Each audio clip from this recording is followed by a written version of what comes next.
क्या आपने विराट कोहली को बॉल फेस करने से पहले कभी बैकएंड अक्रॉस शफल करते या फिर बैट टैप करते देखा है? वेल, आई बेट आपने उन्हें ऐसा करते जरूर देखा होगा। इस प्री डिलीवरी मूवमेंट को कहते हैं ट्रिगर मूवमेंट। लेकिन आखिर इसको लेने का क्या मकसद है, हम जानेंगे आज ही इस वीडियो में। दोस्तों, ये कहना बिल्कुल गलत नहीं होगा कि विराट कोहली ने पिछली पूरी डेकेड क्रिकेट में रूल किया है। अब वो चाहे 973 रन्स का आईपीएल सीजन हो या 765 runs in a single ODI World Cup edition का रिकॉर्ड, अपनी इस कंसिस्टेंसी से उन्होंने दुनिया में बैटर्स के लिए एक नया स्टैंडर्ड सेट कर दिया है। और इस सक्सेस के पीछे एक बहुत बड़ा एट्रीब्यूट है उनकी टेक्निक। आज हम उनकी टेक्निक का एक बड़ा एलिमेंट डिस्कस करेंगे, जो कि है उनकी ट्रिगर मूवमेंट। आइए सबसे पहले बात करते हैं what is a trigger movement. Well, यहाँ पे आप देख सकते हैं बॉलर के बैकफुट लैंडिंग के वक्त बैट्समैन ने बैक एंड अक्रॉस शफल किया।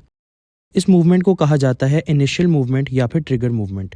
But why do batters take it? इसका सबसे पहला रीजन है मेंटल क्यू। ट्रिगर मूवमेंट लेने से बैट्समैन एक रिलैक्स स्टेट से स्टेडी स्टेट में शिफ्ट हो जाता है, which is basically a signal sent to the brain to enhance its focus and concentration on the ball. Number 2 is breaking inertia. अक्सर 145 plus kph bowlers खेलते हुए batsman की foot movement stuck हो जाती है। ऐसा बेसिकली इनर्शिया की वजह से होता है। Therefore, trigger movement breaks your inertia and puts you in a ready position to face the ball. Now that we have talked about what a trigger movement is and why do batters take it, let's deconstruct Virat कोहली's trigger movement. यहाँ पे आप देख सकते हैं bowler के run up के दौरान he is standing with his knees slightly flexed. Knees flex करने से आपका बॉडी वेट आपकी बॉल्स ऑफ द फीट में इवनली डिस्ट्रीब्यूट हो जाता है, which makes it easier for you to go forward or back. Basically, this part of your feet is called as the balls of your feet. और यहाँ small और round bones होने की वजह से इस पॉइंट से आप इजीली अपना वेट आगे या पीछे ट्रांसफर कर सकते हैं। इसीलिए it is always advised to keep your weight on the balls of your feet during your stance. अब बॉलर के बैकफुट लैंडिंग के वक्त ही initiates his trigger movement, which is basically a back and across shuffle. Trigger movement की completion के बाद उनका head off stump के साथ इन लाइन है। Now this is very important because number 1, it gives you awareness of where your off stump is, ताकि आप outside off stump की बॉल्स को लीव कर सकें। Number 2, it aligns your head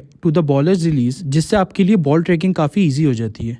यहाँ पे आप देख सकते हैं कि उनका फ्रंट फुट एयर में होवर करता है। This concept is known as back foot loading. Front foot की शॉट्स खेलने के लिए it's your back foot which pushes you forward and helps your front foot land closer to the ball. इसलिए आप इस एंगल से देख सकते हैं Virat keeps his back foot loaded and his weight is directed towards the bowler. अब front foot की shot खेलने के लिए he takes a compact stride forward and he efficiently transfer his weight on to the ball. Notice करें shot completion के वक्त उनका back foot अपने टो पे एंड करता है, which is an indication of the perfect weight transfer. अब अगर बॉल शॉर्ट पिच हो तो he quickly takes his front foot out of the way and executes the shot onto the back foot. इसके अलावा विराट कोहली एक और टाइप का trigger भी लेते हैं, ये है bat tap trigger movement. Mechanics इसके भी बिल्कुल सेम है कि आपने बॉडी स्टिफनेस तोड़ के एक रेडी पोजीशन में आना है। विराट कोहली एक बहुत रिस्टी प्लेयर है और होता यह है कि अगर आप प्रोलॉन्ग टाइम पीरियड के लिए बैट हवा में रखें तो आपकी रिस्ट स्टिफ हो जाती है। इसीलिए अक्सर बैट्समैन लास्ट मोमेंट में बैट टैप करते हैं to break that stiffness and keep your loose bottom hand, ताकि वो बॉल गैप्स में मनूवर कर सके। पर्सनली बताऊं तो मुझे विराट की ये बैट टैप ट्रिगर ज्यादा एस्थेटिक लगती है। वेल, ये थी कुछ बातें उनकी ट्रिगर मूवमेंट को लेके। हिस्ट्री में बहुत से ऐसे प्लेयर्स भी रहे हैं जो कि विदाउट एनी ट्रिगर मूवमेंट खेला करते थे। इसमें सबसे बड़ा नाम जो दिमाग में आता है वो है सचिन तेंदुलकर। तो कहने का ये मकसद है कि क्रिकेट एक बहुत वर्सेटाइल गेम है और हर इंडिविजुअल का अपना तरीका होता है। जरूरी ये चीज होती है कि आप अपनी गेम से कितने अवेयर हो और टाइम आने पे आप कितना अडेप्ट कर सकते हो। I hope you learn something valuable from today's video. आपकी कमेंट सेक्शन में अप्रिसिएशन मुझे बहुत मोटिवेट करती है to make new content. This was it from today's video. Make sure to use the comment section if you want me to cover any topic of your choice. Take care. Goodbye.